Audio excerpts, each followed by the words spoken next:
Hello guys, Life Hackster here. Today we are going to check out the new second generation alarm devices from Ring. Not all of them got the refreshed look. For now, we have the new versions of their alarm keypad, which everybody hated and definitely needs a redesign, their motion sensors, contact sensors, and their range extender. Now the changes are mostly cosmetic and different battery options on their motion and contact sensors. But as to features, they are basically the same as their older versions. We will do a quick unboxing, show you the difference compared to the older version, set it up on the app, do the installation, and see how it all blends into my current system. July of 2018, I decided to break free from my contract alarm company and go with Ring. I will link down below my original Ring alarm review together with the updates and my one review of the system. Oh, there were a lot of naysayers then, saying Ring's components are cheap and inferior.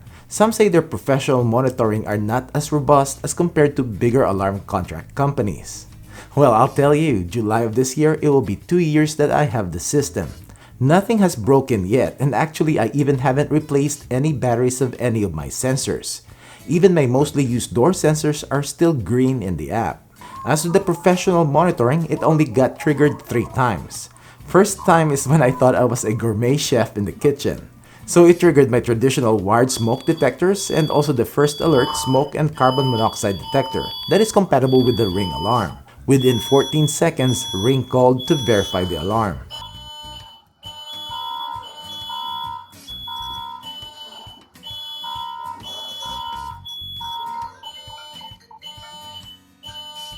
Yes. Hello? Yes, sir. It's a smoke alarm.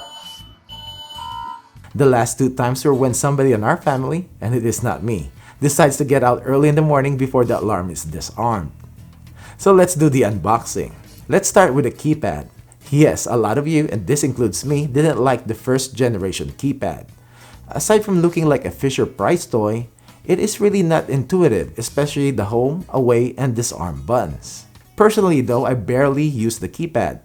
99% of the time, we use the app. I share the Ring app to my wife and my oldest son so they can also control the alarm. So we have some paperwork, then the keypad itself, which is smaller and has easy to read buttons. It is also in a matte white finish. It also comes with a mounting plate where you just slide up to remove the keypad. On the bottom is the speaker, and on the back, tucked away on the side, is the micro USB port to charge the keypad. What else is inside the box? We have the mounting screws, plastic anchors, and reset pin. We have a 6-foot micro USB cable and a power adapter. Let's check out the new Motion Detector. It is more of a square design, and we have a circular PIR sensor and a status light at the bottom right. Pull up the sensor from the back plate to open it up, and you will see 2 AA batteries instead of the CR123s that the older version has. The back plate comes with a mounting tape to either stick it in a flat or in a corner wall, and you can always screw it in. Next will be the contact sensors. It is definitely smaller and flatter than the original ones. And we have the circular status light on the bigger part. And in the back, we have the mounting tape and screw holes. And the same thing with the smaller piece. Opening the back of the bigger piece, and you will see 2 2032 button batteries. And this is why they are able to make this smaller. Lastly, we will open up the range extender. So it follows the same design element like their sensors and the keypad. Rectangular and flatter in shape and in a matte finish. Status light on the lower right corner, and the same thing as the first gen, it is directly plugged into the power outlet. Now let's do a quick comparison between the older versions. The new keypad measures 4.4 by 4.27 inches and 0.76 inches thick and is 38% smaller. The contact sensors are 2.09 by 1.12 inches and 0.55 inches thick, and is also 38% smaller. The motion detector measures 2.59 by 2.59 inches and 1.63 inches thick, and is 36% smaller. The range extender is 1.86 by 3.19 inches and 0.96 inches thick, and is 29% smaller than the older version. So features of these devices are the same, and the only difference aside from the overall design change is that they are smaller. And the motion detector now is powered by 2 AA batteries and the contact sensors with 2 CR2032 button cell batteries instead of the CR123s that the older versions have. Now I have my old contact and motion sensors going almost 2 years, and it made no dent yet on the battery level. Ring states that it can last up to 3 years, but really depending on usage. On the new sensors, they also state that they may last up to 3 years. As to setup, it is pretty easy and just follow the instructions on the app. I already have my system and I will add these devices as an add-on to my older first generation system. Make sure you're close to the Ring Alarm's base station when you're adding the sensors. Choose Setup Device, Security Devices, and I'll start with a keypad. Click second generation keypad. Scan the QR code on the back of the device. Then I need to plug in the device and wait for the keypad to be configured and added to the system.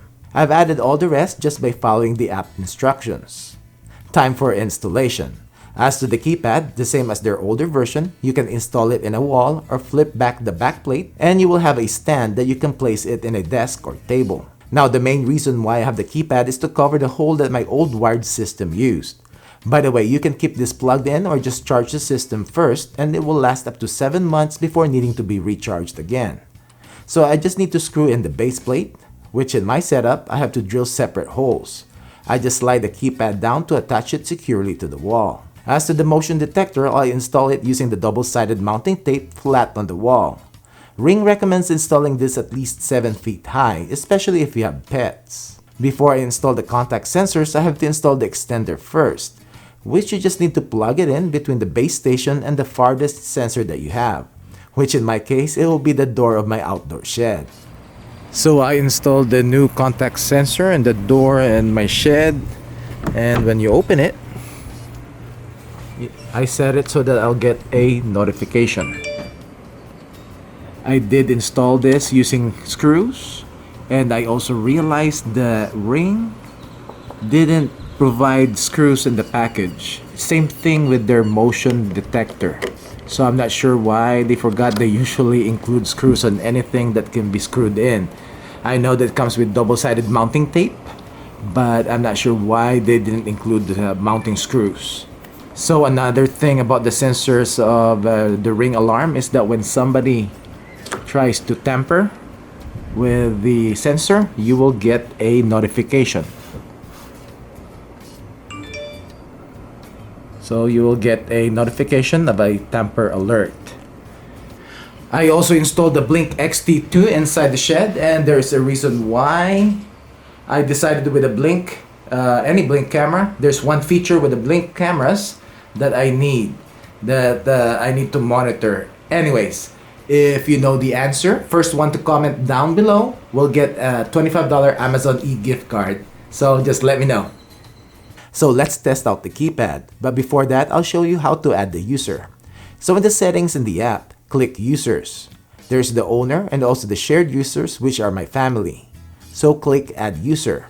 Select what type of user you are going to add. A shared user, which if you want them to also control your Ring cameras and other Ring devices.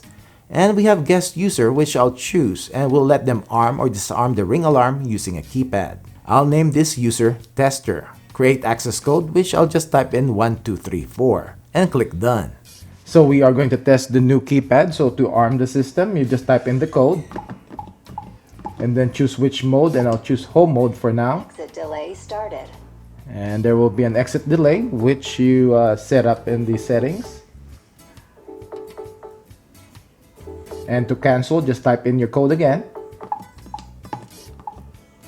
Then the clear button. Disarmed. And it is disarmed. Now you will get a notification. And new for the version 2 of this keypad are these 3 options: the police, fire, and emergency. So you just press and hold the button for 3 seconds and it will dispatch the emergency services. Lastly, I'll just show you guys the settings in the sensor, and the one I'll show you is the new motion detector settings. Go to your devices in the app, choose Alarm Base Station, and you will see all sensors that I have installed, and scroll down to the Studio Hallway Motion Detector. All the settings in the app are the same compared to the older version. So we have the battery life, toggle switch for motion alerts, then we have event history, which shows all the detection history that happened to the motion detector, and the history goes back to 2 months prior. We have mode settings, which you can choose which mode will arm the sensor. With my setup, it will only be armed when it is in away mode. I don't want it to trigger when we are inside the house. Then we have motion settings, which we can set the sensitivity level from low, medium, and high. Low if you have multiple or larger pets. Medium if you have one pet or small pets. And high detection if you don't have any pets. We have the chirp tones if you want to customize the sound in the base station and the keypad for the specific sensor. Then we have test motion and help options. Overall, the Ring alarm system is pretty robust, versatile, and customizable to your needs. You can start from the basic kit and build it up just like what I'm doing. I'm still waiting for their glass breakage sensor, but at this time I use Alexa Guard linked to the Ring alarm so that my Echo devices in the house will listen for smoke alarms and glass breakage and will trigger the alarm. Ring alarm also has the cheapest professional monitoring fee, which is only $10 per month or $100 a year.